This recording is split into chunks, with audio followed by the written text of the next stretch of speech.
So I'm back again.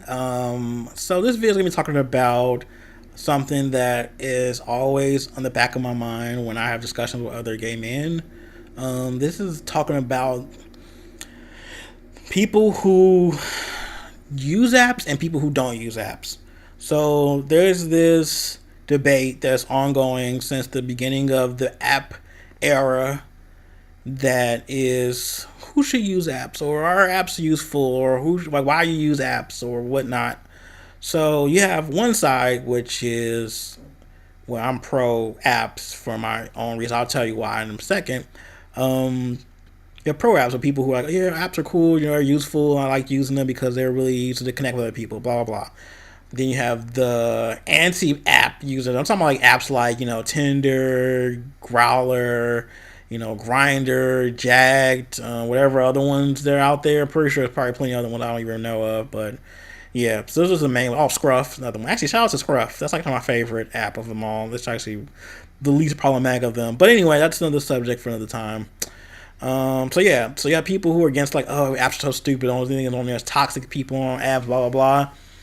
And I feel like people who say that are usually people who are, well, normally they're more traditionally attractive, so they don't have issues, you know, seeking other people romantically or sexually, or people who, for some reason, are always in spaces where they're around other gay men or something like that. I don't know, like the reasoning behind people who don't use them and talk so negative about, like, I'll never use an app, I never download one. Like, I don't know what, I mean, I don't know what they do, honestly. Like, but I guess they're always more IRL, I mean, in real life type of people. They would much rather just go outside and try to meet people. But there are so many dangers. I mean, there are dangers to using apps, of course.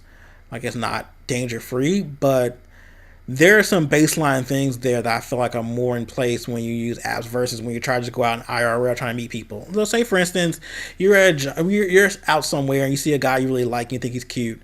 Um, you really don't have an idea of what that person's sexuality is, so you can't say if they're gay, straight, bi, whatever, asexual. They don't know any of that stuff just by looking at them most of the time. So you can't just roll up on somebody and just be like, "Hey, I think you're hot," because A, they might not be into that. B, they may be offended. C, they may be on the down low or DL, or discreet, and may not like people, talking to them, out of the blue like that. And D, they may be homophobic. Or it could be all a combination of all four. Like, they could be all those things and just don't like people, like, approaching them in public. So you risk a lot of dangers just going up to random people saying, "Oh gosh, I think you're hot." We don't live in a society where it's okay to do that. It is not sanctioned by common society laws that you could just go up to a straight man, or you go up to just any man and just say, "I like you," or "I think you're hot," or "I want to have sex with you." Like, you just can't do that. So the whole notion of just finding people IRL is just, like, really insulting, because it comes from an idea that the world is just as progressive as everyone wants to think it is, which it really isn't. The world is very backwards and conservative. So you can't just go out and say you're going to meet somebody just all willy nilly. And I think it's really harmful and dangerous to have that assumption for people, or have that notion where people say, "Oh, well, you just go outside and meet somebody, you'll be more better off." Like, people have this idea that the apps bring out the worst in people, but it doesn't. It just brings people to a place where they're more able to be their worst version of themselves, but they're still worse people. Like, the people who are on apps live in society. Like, they're not a part. They're not inside of a vacuum where it's like, oh, just the app people are bad, but people in real life are no. They don't live inside of a vacuum. Like, they exist in everyday society. So to say that apps are bad because, oh, all the crap people on there, that's just not true. Because you can go to a club and meet those same people being just as trash. Like, it doesn't have, like, there's no way to filter trash people. Like, you can't just filter them out because you want to. Like, they're gonna come through no matter what. And in real life, people can lie too. Like, it's just, there's no, I feel like there's no, like, being people in real life versus meeting people on apps first, there's no right or wrong to either one. It's just that I think people who have this notion about apps pretty much have this privilege. I feel like I said earlier about the whole being attractive. Like, I'm not that attractive. Like, I'm not gonna sit here and act like I am. So I don't have the privilege of just going to somebody saying, "Hey, I think you're attractive," or try to just talk to somebody. I might get shot down. I mean, the rejection is probably so much more real, and I think the apps allow me to be in spaces with people I probably would never see in real life. Like, I remember my ex. I would have never met him in real life without an app being involved between us because we don't share the same spaces. We don't share the same like anything really too much. So there is no way for us to meet. Even though we live like a block away from each other, we still just wouldn't just meet any old kind of way. So I think apps are good for that. I mean, yeah, they have a lot of toxic people. I've had plenty of racist people send me messages, plenty of dumbasses send me messages, but those same people live real life. Like, they're not inside of a vacuum. Like, this is just real life into an app form. I feel like apps at least give you some baseline, knowing at least most people on there are looking for other men, at least. Like, at the very least, you don't have to worry about that most of the time. I mean, there are some cases where people get on there and just pretend to be gay and do horrible things to people. So I won't just throw that out there. But just on general, like, without any anomalies, just people who normally go on apps, gay dating and sex apps, are looking to connect with other gay men for whatever reason they want to.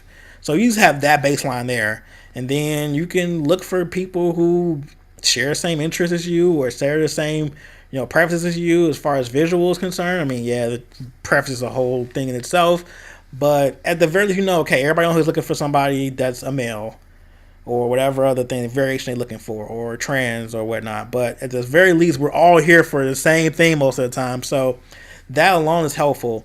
And I don't know, I just feel like my dating life has gotten. I remember when I was younger, it was so hard to date. I mean, we had stuff like BGC and Adam from BGC. Adam from still around. I think BGC is still around too, but once the advent of the apps came along, I was able to meet way more people way more frequently and connect with people a lot more frequently than I ever had before. So I owe a lot to apps, to be honest. Like, I would never have had as many experiences I've had with, dating as I've had if I not had an app, because I wouldn't have met the many people I did. So, sorry. I am pro app forever. So they find another means of meeting other gay men that's easier, because the thing I hate about this conversation is that there's never real solutions. Always like, just don't go on the app. They're done. Just delete them. I'm like, okay, what am I supposed to do then? Huh? I'm supposed to just go. When am I supposed to go to a bookstore to meet God? I can't do that. Oh, go to a gay club. Oh, well, all the people in the gay clubs are on the apps too, so I can't escape the app really when you think about it. So, what's the solution here? I've even been in like, predominantly gay like communities type of like group session things where it's like community group like functions and stuff, and they want to check in for me, the people that was there. And being not traditionally attractive, you definitely run the gamut of not being desired by other people in real life. So I just feel like apps are there for the uglies. So as a fellow ugly out there, I benefit from apps more so than in real life, because I know in real life I can get rejected way quicker than I can on an app. I can take a cute picture, I can do something that real people like. People can like, oh, look at his profile or something. I don't know, but in real life, it's like, oh well, he's just not my type. He's short. He's this. He's that. So I feel like the conversation between traditionally attractive people talking about how bad apps are usually people who have a privilege and want to instill a privilege on them so they can feel like they're better than everybody else. Because honestly, they don't care about the fact that they don't really care about finding a solution for you. They just pretty much want you to be like, oh well, if you have an issue with it, just don't go on anymore. And that doesn't really leave you with anything else to really deal with. It doesn't really leave you with any type of solutions to, it doesn't leave you with solutions. It just leaves you with more questions at the end of the day. And that's not really helpful. So I'm pro app all day. My sex life benefits from apps. My dating life benefits from apps. So I'm going to always use them. For those who don't use them, that's cool on you. You can probably do that for the rest of your life. To keep doing it. If it works for you, fine. But for me, as part of the ugly crew, I got to keep using them, because maybe I'll find my Prince Charming one day on an app, because I won't find him in real life. Alright, so what do you guys think about apps? You think they're stupid? You think Grindr is garbage? You think all these things are garbage? Like, you just go out into a bookstore and meet a guy? Let me know in the comments below. Please like, share, leave a comment. Please leave a comment. I love comments. Hopefully I want to hear your take on this debate. Let me know what you think, and I will see you next video.